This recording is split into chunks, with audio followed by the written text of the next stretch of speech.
Entry 1. The delegation will meet for the first time today. I'm keeping this record as ordered, though I don't see the point.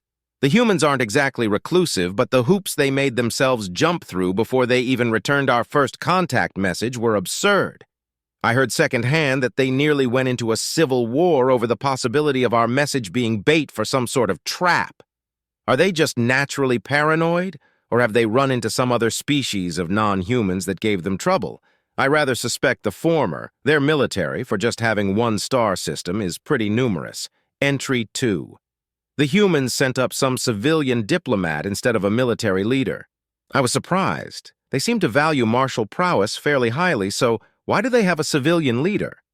Apparently, this guy was selected after a brief voting period, which wasn't made open to the general population, but was only open to national leaders. That's troubling.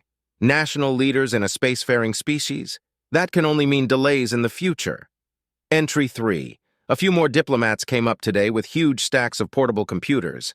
Our translators already added the one language they have used so far to the universal system, so we didn't have any trouble deciphering the data from the computers. Apparently, they want to know as much as possible about us, and in exchange, they provided a bunch of information about themselves, their history, some more language dialects we didn't have covered yet, and some of their own star maps. I was stunned. Why are they being so trusting? They were on the verge of a civil war when we contacted them. No, it was because we contacted them. Entry 4. I know it's been several weeks since I last updated this thing, but the humans' data is taking up all of my time. Apparently, they have been in a state of what we would consider constant civil war since their people evolved far enough to grasp fire. Over the dumbest things, too, from religion to territory. Nearly a fifth of all of their most important technology, including their relativistic drive technology, was derived from something designed to kill other humans. No wonder they're being so open. Our people wouldn't engage in an internal war on the scale these humans have, ever. They've killed more of themselves in the last 1,000 years than my people have ever died. Total. Entry 5. The 9th week of the contact meeting is ending now.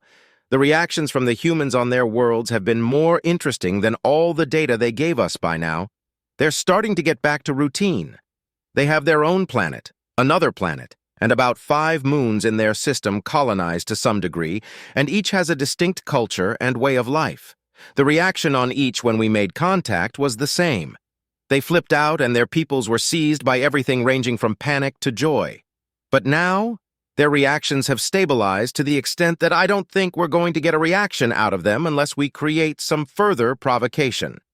The most read news articles on their electronic communication networks are more about domestic problems and entertainment and their economies than they are about us.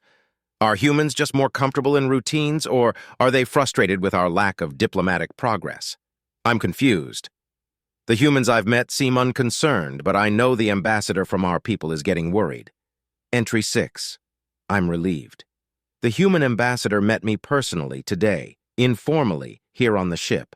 He said that he could tell that I was getting worried about the negotiations, and he wanted to address me personally.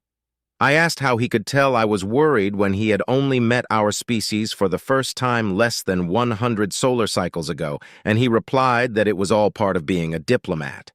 I stated outright that I was confused by the seeming lack of disruption on the part of the people below. He said that there were plenty of people who were disrupted, but that most of the humans in the system had already decided to wait and see what the outcome of the negotiations were before doing anything. After all, he said, even if my species becomes an active member of the galactic community, most humans will stay right here, living their lives.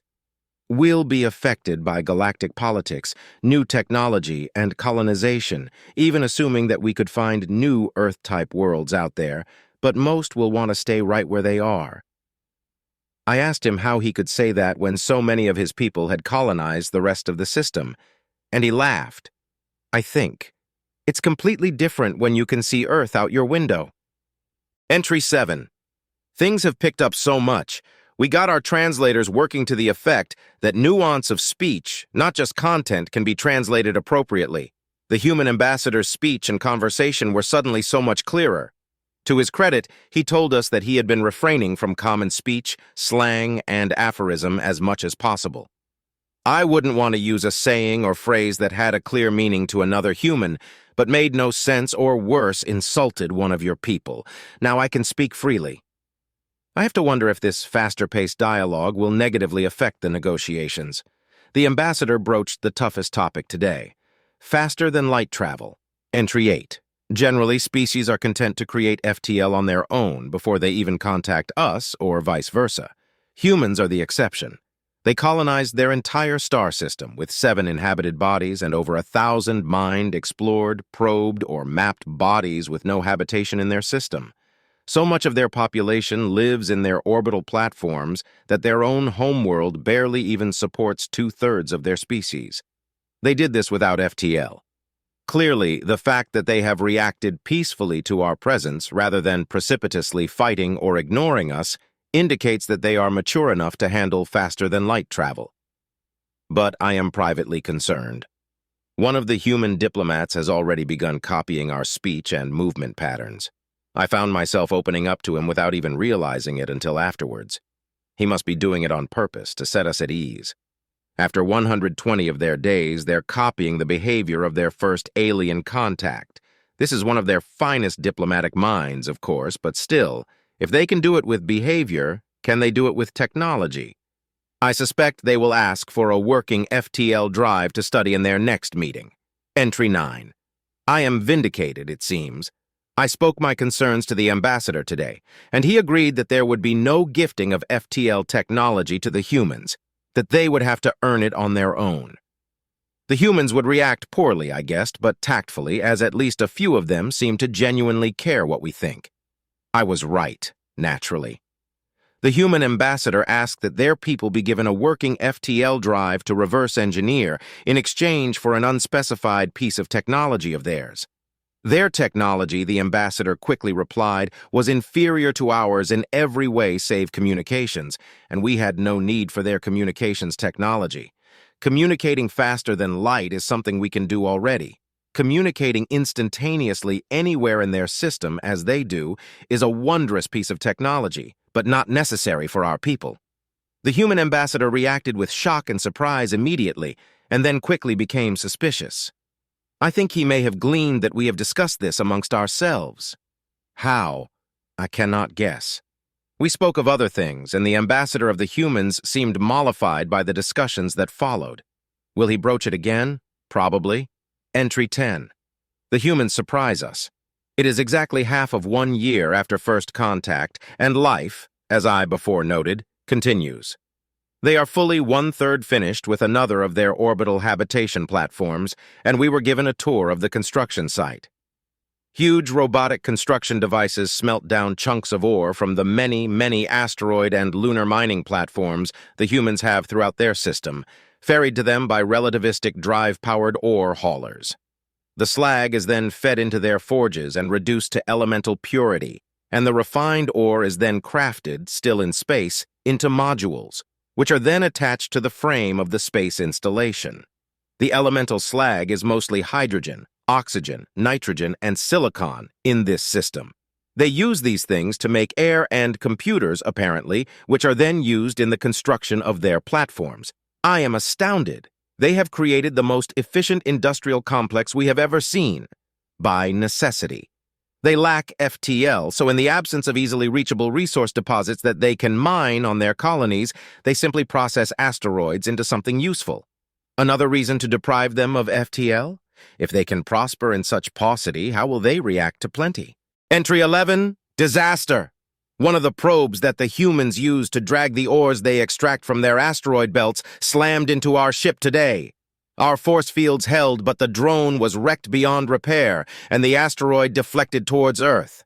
It now moves only a few times faster than the speed of sound, leisurely by space travel standards, but it is colossal. It will depopulate the part of the planet it hits, surely. I am told that the probes and ore haulers use a computer guidance system to slip into Earth orbital slots with their payloads, where the ores are removed by the pace and need that the human construction schedule dictates. If we had not been in the path of these probes, this would have never happened. The humans provided us with a copy of the ore haulers' schedules to avoid just such a calamity. How did this happen? What will happen to Earth? Entry 12. We have come to a conclusion. The crew and diplomatic staff have decided that we will divert the asteroid into the Earth's sun, using our own ship to provide the stopping mechanism. Our fields are not recharged. The impact will kill us. We are not committing lightly, fully. Half the crew said that we should abandon the humans to their fate and continue on negotiating. Some of the rest said that we should do all that we can without destroying ourselves. But I and the ambassador disagree. We did this. Our misgivings about their technological level aside, the humans should not be driven to near extinction by their own first contact. Entry 12. Addendum.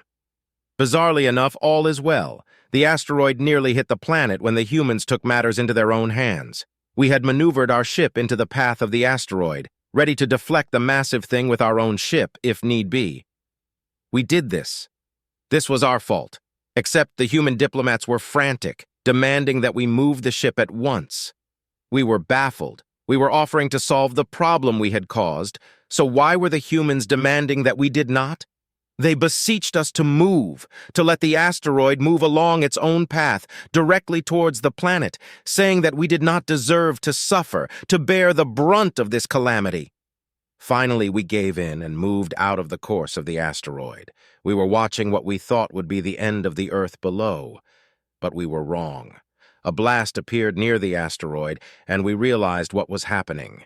The humans had detonated a nuclear device in the asteroid's path to divert it. Not destroy it, no, but divert it. A few dozen of their own drone craft slammed into the side of the asteroid which had just been hit by the bomb, propelling it into near-Earth orbit. The human ambassador actually took me aside and explained that they had a contingency set aside for just such a catastrophe, dating back to when they had first created the mining drone and ore hauler network. He told me that the technology they had first employed to create the interplanetary ore haulers had originally been far more primitive and unable to precisely calculate the appropriate course and speed to get the asteroid safely back to Earth. The asteroid diversion weapons and drones had been created to reduce any risk. In total shock, I asked why they had done this, and almost as importantly, why they had been willing to risk such a mining venture if they knew such a potential problem existed. "Necessity is the mother of invention," he replied. Entry 13. 50 days have passed since the asteroid incident, and the humans' reaction has been alarming. Civilian populations, and not a few military, across the system are clamoring for attention, some demanding that the human diplomats apologize for what they have done, as if the humans caused this. Others demanding that we suffer for this transgression, others yet launching into wild speculation. Above it all, the human ambassador has changed the tack of these negotiations completely. Now all he seems to ask about is the justice systems of the galaxy, where before he has inquired about everything from laws restricting invasive plant species in agriculture to FTL drives to the origins of our linguistic colloquialisms. When asked what his official stance about the asteroid incident will be by other members of his own species who are not part of his delegation, he replies cryptically, "Patience is a virtue. Never close doors you cannot open. Invite no conflict where none exists. Yellow is most flavorful." I have no idea what the last one means. Perhaps our translators are not as capable of translating euphemisms as we thought. Regarding the possession of the nuclear devices they employed to divert the asteroid, he has hastened, quite uninvited, to assure us that it has been over a century and a half since any nuclear device was used in war. This assuages my fears somewhat, especially since we discreetly scanned the complex on the planet's surface that launched the nuke, and found that even the most powerful of these devices is little more than 6 times the effective power of the ones they employed. Strong enough to damage our fields, surely, but nowhere near enough to destroy us outright. But I should not be thinking of these potential new friends as potential new enemies, as he himself says. Entry 14. Again, I'm amazed by the human's ability to ignore trouble. It is now 250 days after first contact, and the human media has actually greatly reduced their mention of us and the asteroid incident. They are now beginning to return to what I am told, with vast disgust, interestingly, by the human ambassador is the norm for their media, music, banal daily news, and what I think may be some form of medical treatment aimed at those who suffer reproductive isolation. The fact that, in less than a year, the human species has been exposed to alien life and nearly been wiped out by the carelessness of said life seems to have been absorbed by the population with a genuinely amazing degree of blasé acceptance. I understand we will be going on a tour of Earth itself tomorrow, though in full bodysuits naturally. We will have to be. Their atmosphere is breathable, of course, but their sun is so much more radioactive than ours in the spectra of ultraviolet and radio that to not wear suits would be downright stupid. Our own ambassador told me that he thought it was to prevent any sort of insult, but I was not sure. Some of the human ambassadors seemed outright angry at our presence, and several were apparently restrained from outburst only by their peers' angry gestures. I think it has something to do with the nearly groveling request the human chief ambassador gave to us on the very first day, not to even decrypt, let alone translate, a single one of the millions of messages sent to our ship, directly or otherwise, that did not bear his signature. Entry 19. 300 solar days have passed since the humans replied to our communications. We hold meetings on their planet as often as we do in space now. I am pleased by this, in all honesty. There is a strange appeal to these people that was simply not there when we first met. One particularly unguarded conversation with a human diplomatic aide produced an interesting result. The young woman said that she and many others were raised on fiction involving humanity playing the defender against unexplained or meaningless alien invasion, or playing the victim of some horrible, incomprehensible force of destruction, and the thought that life beyond their own system would be friendly and share the virtue of self-sacrifice was a vast relief. I had never considered this. Most species in this galaxy, we find, are very open with us immediately, or at least after a very brief period of distrust. These people did not trust us beyond discussion until we had offered our lives to save their planet, yet it seemed that we had achieved more in that act of proposed sacrifice than we had realized. These humans do, however, place too much emphasis on propriety for the sake of propriety. I do hope this woman does not come to reprimand because of our entirely unofficial exchange. The ambassador of the humans has certainly been making more and more of an effort to control what we see and hear of these people the more time we spend with them. Entry 20. I understand fully now why the human ambassador was trying to restrict our communications. The ship's crew, not a part of our diplomatic efforts, have been covertly compiling and translating vast amounts of the messages directed to our ship, without our approval. We have been exposed to their indirect communications, of course. We discovered them through the presence of their first radio transmissions, after all, and we have tapped their system-wide information networks, but the unauthorized communications directed to us, specifically, have been politely ignored and untranslated, thanks almost entirely to the human ambassador's fervent pleas. The crew of the ship, however, have found that some of these signals contain messages of such hate and vitriol, such murderous rage and terrorized accusations, that had I not spent over 300 local days immersing myself in their culture, I could have mistaken it for a declaration of war. The human ambassador has much to answer for. Entry 21. The human ambassador was confronted over the messages we have received today. I asked him to meet us aboard the ship, not our own ambassador, such as to put him at ease. He met us without his various aides and diplomats, with nobody but him, his second, the ambassador, the ship's captain, and me present. We tried a tactic that I suggested myself, placing transcripts of the communications before him with no comment. He picked them up, curious, and riffed through them, displaying a chemical reaction that drained much of the blood from his face. His second could stand to look at the communiques no more than he. He looked through a few pages before seemingly getting the gist, dropping them on the table and looking at us blankly. Our ambassador asked him what he had to say on behalf of the people who sent the messages, and he replied only after a few seconds of staring at the table. I wish they did not exist. Imagine the room, the three of us, sitting across from two human diplomats who looked so nervous they could have been taken for gravely ill. Not one of us even saying a word. I do not know how long we sat like that. Finally, the ambassador asked the obvious, just to ensure no meaning was lost. The people, or the messages? The people, the ambassador replied sadly. People so afraid of what they're unfamiliar with that they hate it. It's an instinct we should have shed by now. Entry 22. The human ambassador seemed disarmed, even resigned. Why should he not be? He had been caught in a lie of omission. The ship's captain spoke next. Some of these people are threatening violence against the diplomats under my protection. Why should I permit that? The human ambassador's second looked rather sullen at the word permit, but did nothing. The human ambassador acted as if he had not heard. Humans are a tribal people by nature, and we did not evolve as the pinnacle predator. So we treat cultures we have not experienced and potential threats we have not faced before with great skepticism. Why do you think we suddenly allowed you to visit Earth after the incident with the asteroid? You showed a virtue we share, willingness to sacrifice. It's easier to relate to someone who acts like you. Then why did the hateful messages not cease entirely? I asked. The human ambassador shook his head.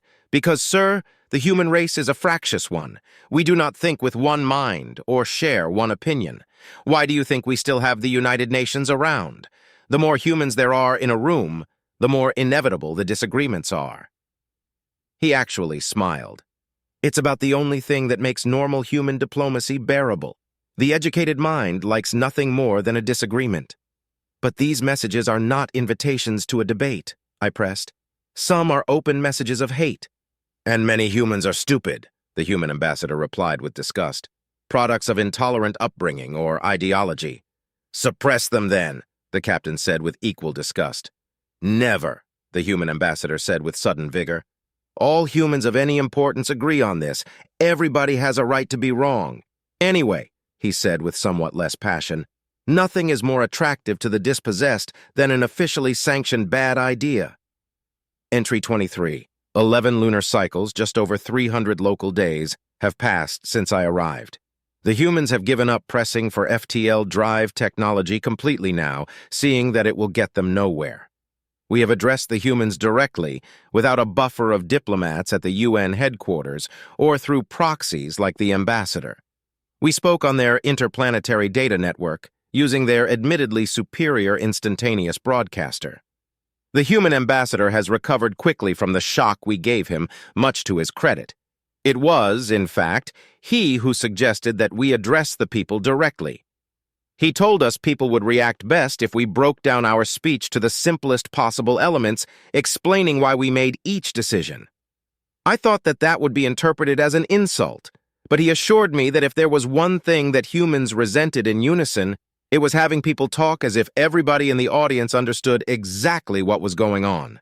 So we told them what the ambassador had told them already, that we were representatives of a large confederacy of species who agreed to mutual defense in the case of extragalactic invasion, constantly invoked, refusal of FTL drive technology to those who did not already have it, blessedly a rare concern, and integrating new species into the galactic community.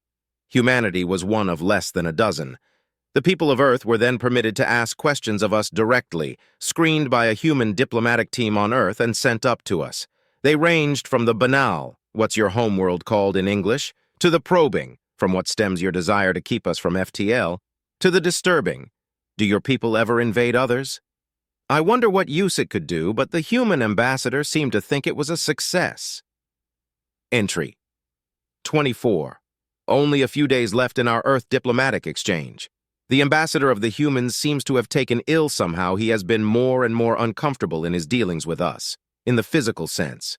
At the advice of his cohort, we have taken to keeping all of our meetings on Earth, so that he does not have to abide by the discomforts of the quick but rough transit from the surface to the ship. Here he seems more familiar, if not more comfortable. He has explained to me the reason for his sudden change of topic all those days ago, after the asteroid incident. He said that he had wanted to know how our people treated its criminals, not in punishment for their crimes, but in our leniency to the excused. If someone commits a crime, for instance, but saves another's life, do we let him go, or punish him fully, or punish him less? We told him then that generally it depended on the severity of the crime, for some crimes cannot be uncommitted. He explained that he had relaxed upon hearing that because it was a value we shared, though not all of the nearly 200 nations on Earth, let alone the 6 colonies, had justice in common. Entry 25. The ambassador worsens now, his health deteriorating. Our meetings last only a few hours, with the rest of our time spent poring over the larger and larger amounts of information his staff have been releasing to us. Information about their militaries, mostly, knowledge regarding their capability to adapt to warfare in space. Our talk of extragalactic threats, it seems, has startled several of the species' military leaders, and they wanted to know how much they would have to change if they agreed to be part of our confederation. We took one look at their military history and realized that they would have to retool their entire military from the ground up. Over 9/10 of the armed forces they had available to them were tied to the ground, with most, if the remainder, comprising obsolete oceanic navies and aerospace forces that couldn't seriously threaten our escape pods, much less our juggernaut-tier defender ships. One thing that was actually somewhat surprising to me was the data regarding their nuclear weapons. One file stated that at one point, one of the now dissolved nations of their people had possessed a nuclear weapon called Bomb of Kings that could have produced a yield over 200 times that of the bomb that diverted that asteroid. A blast like that could have reduced our diplomatic cruiser to a fine radioactive powder. Yet, it seemed that all such weapons were decommissioned and turned into power plant fuel decades before our first contact. What was surprising to me was that these very warlike people could have displayed the restraint needed to make weapons such as that and not use them. There were well in excess of 24,000 nuclear weapons in humanity's history, detailed in 2 global arms races in 2 centuries. Yet only 2 had been used. Entry 26. 360 days have passed. The human ambassador is dying. Neither their own medical technology nor ours, even if offered, could save him. He is suffering from a massive, systematic organ failure that his staff has privately informed me to be symptomatic of heavy metal poisoning. I am in shock. How? Why? We have done no such thing to him. The hate-filled messages aimed at us from the surface have not changed in volume or content either. So who has done this? Entry 27. The human ambassador has contacted me privately from his deathbed. Not the ambassador, not the captain, me. He has told me privately that he knew he had been poisoned when he had taken us on one of our tours of the United Nations, when someone had slipped a poison in his drink. He hadn't figured it out until his doctors had told him roughly what day it had occurred, and had no idea who, specifically, was responsible. He told me to contact the ambassador and captain on his behalf and tell them, and instruct them to tell nobody else. I asked him why I was to keep it secret, and he told me that he wanted us to make a decision. He then broke the connection before I could ask him what he meant. Needless to say, I am apprehensive. The man knows he's been poisoned in the final days of the negotiations, so keeping it quiet when the culprit is unknown I can understand. But why would he distrust the rest of our crew and diplomats? Had he suspected us, he would never have told us. Entry 28. The human ambassador is perhaps the boldest being I have ever encountered in all my centuries of life. Surely he cannot have planned for every single outcome of this venture. Surely he cannot have predicted what we would do. Not now, after less than a year of knowing of our existence, after 40 days of crippling illness. Surely he could not. And yet here we are. Now on the final day of the conference, he announced, "Live to the whole species," that he had less than a day to live, and that he knew that one of the diplomats on his trusted staff had poisoned him in the UN. He then cut the 3 of us into the transmission, streaming from the bridge of our ship. I can only thank goodness that we have been in front of live humans beyond the diplomatic corps so infrequently, else they would have seen our shock and horror at the sudden recording. The human ambassador then went on to state that he had told the aliens, had told us, that he knew that we were innocent, and that it was time for us to make a decision. Entry 29. He said that if humanity was to become a trusted and valuable member of the galactic community, capable of upholding the responsibility of the Confederacy's laws and mutual defenses, that we had to do the same. We had, he said, the means of depopulating Earth right before us. The asteroid we had accidentally diverted towards Earth. He smirked through the drugs and pain and said that trust was a two-way street. We needed to be able to trust humanity, but humanity needed to trust us. And so, I leave it to you, my faraway friends, he managed, to render unto us the just deserts of this betrayal. I trusted. You can inflict the punishment of the arbitrary, dropping an asteroid on our entire population, almost certainly killing the one responsible, and demonstrating what humanity has in excess, or you could not, and demonstrate what I think I see in you. He cut his channel. Entry 30. There we sat, 3 aliens before the entire human species. I couldn't see them, but I could see their world. An entire planet, 10 billion people, with 3 aliens controlling them all. Every single one of our communications channels, from radio to data stream to the instant cast relay we were using to broadcast, was active, with unheard hails from across the solar system. 3 aliens and a year of diplomacy to decide the fate of a species. The ambassador broke our frozen state of shock. Choosing his words carefully, he spoke to the instant cast. We have just seen the closest thing to a human leader killed by one of his own aides. This reflects rather poorly on your species' ability to think ahead. You have had 2 periods in your history when you collected nuclear weapons, in case you might have had to use them. Half of your people live in untenable squalor, the other half travel the planets. He leaned forward, obviously dreading his next words. I have read your history, steeped in blood.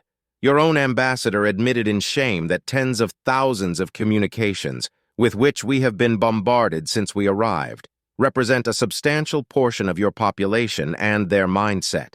Ignorant, fearful, theocratic. You actually have the nerve to make war on yourselves, even as you petition for the ability to spread to other star systems and join our defense against the enemy from beyond the galaxy. He sat back, looking drained. Now, your ambassador, without even so much as warning us, forces to decide whether or not your people get to exist or join the Confederacy even if you do. It is not, to borrow a phrase, what I signed up for. Entry 31. Then he turned to me, and his thoughts must have echoed my own, and the captain's. He looked back at the camera and grinned. Yet, the very person who just entrusted you to us clearly thought that you were worthy of us. He has spoken at length about the virtues we share: compassion for the family, sacrifice when needed, curiosity. He said that nothing we had done or said or shared could have achieved as much as our willingness to divert that asteroid did. He showed us the monuments to progress your people have made. Your people achieved powered flight less than 300 years ago, yet you have colonized 6 bodies in your system, 2 terraformed from little more than rock and methane ice. You show a drive and an adaptability we have never seen before. After less than a year of meetings, when 1 year ago he did not know we existed, your ambassador decided that not only were you deserving of our trust, but we were deserving of yours. About your culture and mindset, I know only what I can learn in 1 year, and already your ambassador chose to think that I knew enough to judge you favorably. The ambassador stood, the camera tracking him. The captain and I joined him. The ambassador faced the instant cast and spoke. He was right. Our greeting lasted a year, humanity, so now let me welcome you to the galaxy. Entry 32. Life has become rather hectic of late. A new human ambassador has been chosen, and the UN is busily streamlining their voting bodies to make it easier to make decisions on behalf of the species, rather than opposing political ideologies. I understand that the process was eased by the discovery of the one responsible for the poisoning of our friend, the former ambassador. He died mere minutes after hearing our decision. I didn't think I would be capable of getting so personally involved in an alien diplomatic affair, but I felt emotionally drained when the diplomat responsible for slipping the poison to the ambassador was caught. Representatives from the other 28 members of the Confederacy that have attained spaceflight have arrived to officially welcome humanity into the greater galaxy. But the UN Security Council was most direct in their demands that our ambassador take point. The negative backlash against the decision to leave the entire species' fate up to the ambassador was disheartening to behold. I understand that entire regions of the planet nearly rose in arms over the human ambassador's choice. I am led to understand that his appointment had not been uncontested, as he was apparently very rich in his own right, and some did not think that he would represent humanity faithfully. I am glad he proved them wrong. Our own ambassador has been the subject of rather angry commentary from the human press of late. apparently those few moments wherein he looked like he might really drop the asteroid on the planet, and alongside the litany of complaints against humans, including theocratic, were enough to convince some elements of humanity that the choice had been a loaded one. More than a few people in our own staff grumbled that we had been saddled with an unfair burden, now having the responsibility of leading a foreign race by example, and they are not wrong. Entry 33. Still, I can think of worse men to lead by example than one who has had centuries of experience in diplomatic patience and made the correct choice given the opportunity to blunt such an apparently threatening species as humanity. As for myself, I have tabled the recommendation that we use one of our freighters to drag the largest asteroid we can to the orbit of Earth, and have it be used to create another of their space platforms, and use that a truly neutral ground as the base of operations for future participation in the Confederacy. Certainly, the easily preventable death of their previous ambassador helped to convince the new one of the idea's merit. The galaxy is a convoluted place, and the diplomatic tactics embraced by the humans since we met them, poisoning, ultimatums, etc., whether these are the norm or not, will not be greeted with anything even remotely approaching enthusiasm by the rest of the galaxy. But I am confident that, in time, the rest of the Confederacy shall see as we do, that humanity has a place among equals in the defense and enrichment of the spacefaring people. End Journal.